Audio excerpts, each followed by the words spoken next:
Everyone, welcome to content talk. तो इस टार्की secretly arming Pakistan, अभी के समय ये एक बहुत बड़ा क्वेश्चन। क्यों ये बहुत बड़ा क्वेश्चन है? देखिए, एक तरफ भारत सरकार के द्वारा एक प्रिपरेशन किया जा रहा है किस तरीके से पाकिस्तान के ऊपर मिलिटरीली अटैक किया जाए। दूसरी तरफ पाकिस्तान एक डर पे है। पाकिस्तान के अलग अलग मिनिस्टर के द्वारा अलग अलग स्टेटमेंट रोज आ रहे हैं। आप लोग शायद सोशल मीडिया पे देख पा रहे हैं। पाकिस्तान के जो डिफेंस मिनिस्टर है या फिर प्राइम मिनिस्टर है या फिर जो डिफेंस के जो हेड है, उनके द्वारा बहुत सारा स्टेटमेंट रेगुलर बेसिस पे दिया जा रहा है। और इस सब के बीच पे आता है ये टर्की। देखिए, टर्की का जो इन्फ्लुएंस है पाकिस्तान पे बहुत है। और ये जो मेरे थंबनेल पे आप देख पा रहे हैं, ऑपरेशन दोस्त क्या है, किस तरीके से ये रिलेटेड है टू टर्की, इसके बारे में इस वीडियो में थोड़ा बहुत चर्चा करेंगे। सबसे पहले देख लीजिए कि नेशन वाइड एक आप कह सकते हैं कि बॉयकॉट टर्की टूरिज्म बोल के एक नेशन वाइड एक स्पार्क है। और ये अलग अलग जगह पे चल रहा है, जैसे suspend flights, build ties with Greece, इस तरीके का स्टेटमेंट्स भारत के लोगों के द्वारा अलग अलग जगह पे दिया जा रहा है। वैसे ये सब क्यों दिया जा रहा है? देखिए, रीजन है कि एक टर्की का C-130 Hercules transport plane recently land किया है कराची पे। और रिपोर्ट्स के मुताबिक टर्की ने एक कंसाइनमेंट भेजा है, वेपन्स का एक कंसाइनमेंट भेजा है पाकिस्तान पे। और ये सिर्फ एक प्लेन नहीं, एक्चुअली 6 C-130 कार्गो प्लेन्स के द्वारा भेजा गया है टर्की के द्वारा पाकिस्तान पे। देखिए, टर्की पाकिस्तान को आर्म्स एमुनेशन भेज रहा है, ये कोई नई बात है, लेकिन अभी जो टाइम चल रहा है ये बहुत ही क्रूशल है। और इसी समय अगर टर्की के द्वारा इस तरीके का स्टेप लिया, सबसे पहले टर्की ने जो ये वेपन पाकिस्तान पे भेजने वाला जो मुद्दा है, इसको पूरी तरीके से खारिज कर दिया टर्की के हिसाब से कि इन लोगों का जो 6 कार्गो प्लेन है ये पाकिस्तान पे रिफ्यूएलिंग के लिए गया था। और रिफ्यूएलिंग के बाद ये अपने रास्ते जो जहां पे जाना था वहां पे चला गया। But in the mean time Turkey's denial puts a pause on the speculation but the underlying alliance remain. क्यों कह रहा हूँ? एक्चुअली कुछ फैक्ट्स है जो सपोर्ट करता है कि टर्की का जो ये डिनायल है ये एकदम फॉल्स है। मींस टर्की ने पाकिस्तान को अभी कार्गो प्लेन के द्वारा आर्म्स एंड एमुनेशन सप्लाई किया है, ये ऑलमोस्ट सही है। कुछ फैक्ट्स है, जैसे कि एर्डोगान को पता होगा, टर्की के प्रेसिडेंट है, उनकी ही पार्टी का एक MP ने कुछ दिन पहले कहा कि पाकिस्तान इन लोगों के लिए एज ए बॉर्डर आउटपोस्ट है। क्यों बॉर्डर आउटपोस्ट है? क्योंकि इनको लगता है कि इन लोगों का एक डिजायर है, बहुत ही पुराना डिजायर है, कि जो स्ट्रेटेजिक अलाइनमेंट है या फिर इन्फ्लुएंस है भारत के आसपास, उसको बढ़ाना है। इन लोगों का एक बहुत पुराना डिजायर है। और अगर पाकिस्तान को बॉर्डर आउटपोस्ट के तरह ही कंसीडर किया जाए तो इन लोगों का वो डिजायर काफी हद तक फुलफिल हो जाता है। ये एक स्टेटमेंट दिया गया था टर्की के जो प्रेसिडेंट के पार्टी का एक MP है, उनके द्वारा।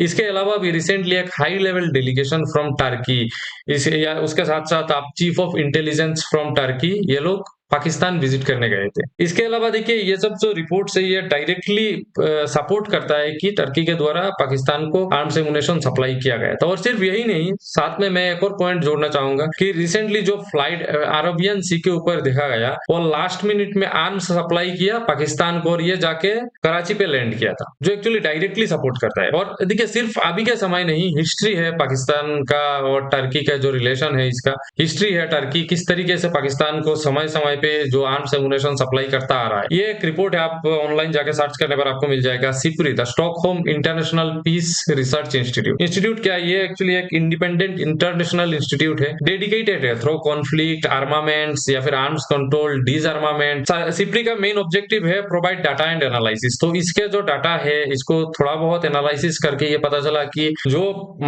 As of March 2025 10% of Turkey's total arms जो एक्सपोर्ट किया गया टर्की के द्वारा 2020 से लेकर 2024 तक, इन 4 सालों में वो पाकिस्तान पे गया है। आप समझ सकते हैं ये नंबर कितना बड़ा है। और इस पे कोई मतलब डाउट होने वाली बात नहीं है कि टर्की ने अभी पाकिस्तान को कुछ सप्लाई नहीं किया, क्योंकि नंबर इतना बड़ा है, डेफिनेटली सप्लाई किया होगा। इसके अलावा their cooperation include the joint arm production, technology sharing and a growing list of hardware exchanges. बहुत सारे हार्डवेयर एक्सचेंज किया गया है लास्ट 4-5 सालों में टर्की और पाकिस्तान के बीच। इसके अलावा भी आप देख सकते हैं बेकार, ये सबको पता होगा, ये 1984 का टर्की का एक बहुत बड़ा कंपनी है जो एक्चुअली UAVs मतलब अनमैन्ड एरियल व्हीकल्स वगैरह बनाती है, या फिर आप कह सकते हैं command control, communication, computer intelligence, C-41 system वगैरह, ये सब बनाती है टर्की। तो one of the most high profile sales has been Turkish Bayraktar TB2। ये आप देख पा रहे हैं, ये टर्की के द्वारा पाकिस्तान को बहुत ज्यादा दिया गया है। उसके अलावा अकिंसी ड्रोन्स भी है। अकिंसी ड्रोन्स मतलब एक कह सकते हैं कि एक राइडर है,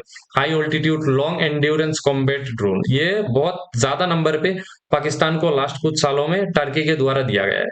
तो देखिए, इन्वॉल्वमेंट टर्की और पाकिस्तान का in the management of this defence export import बहुत ज्यादा है।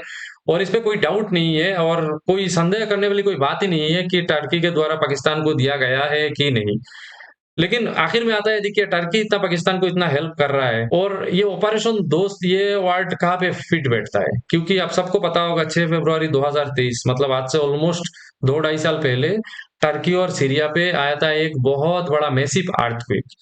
विद इन 1.5 आवर भारत सरकार के द्वारा एक लॉन्च ऑपरेशन एक लॉन्च किया गया जिसका नाम था ऑपरेशन दोस्त। इसके अंडर किया गया सर्च एंड रेस्क्यू ऑपरेशन, जिसके अंडर जो भारत सरकार का इंडियन एयरफोर्स का C-17 एयरक्राफ्ट है, स्पेशलाइज्ड एक सार टीम मतलब search and rescue operation team भेजा गया टर्की पे विद इन 1.5 आवर, जिसमें national disaster response force NDRF के भी कुछ लोग थे, ऑलमोस्ट 150 के जैसे लोग थे, along with dog squad, specialised equipment, vehicle, supplies, और उसके अलावा जो इक्विपमेंट भेजा गया था जिसके जरिए 30 bedded self sustained field hospital भी बनाया जा सकता था। तो नंबर बहुत बड़े हैं, बहुत सारा चीज भारत सरकार के द्वारा टर्की पे भेजा गया था ऑपरेशन दोस्त के अंडर 6 फरवरी 2023 को।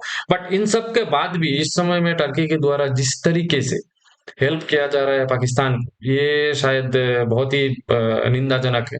तो आशा करता हूँ इस वीडियो के जरिए मैं आप सबको थोड़ा बहुत जानकारी देने में सफल रहा। You can type your views and suggestion in the comment section. Thanks for watching the video. जय हिंद, जय भारत।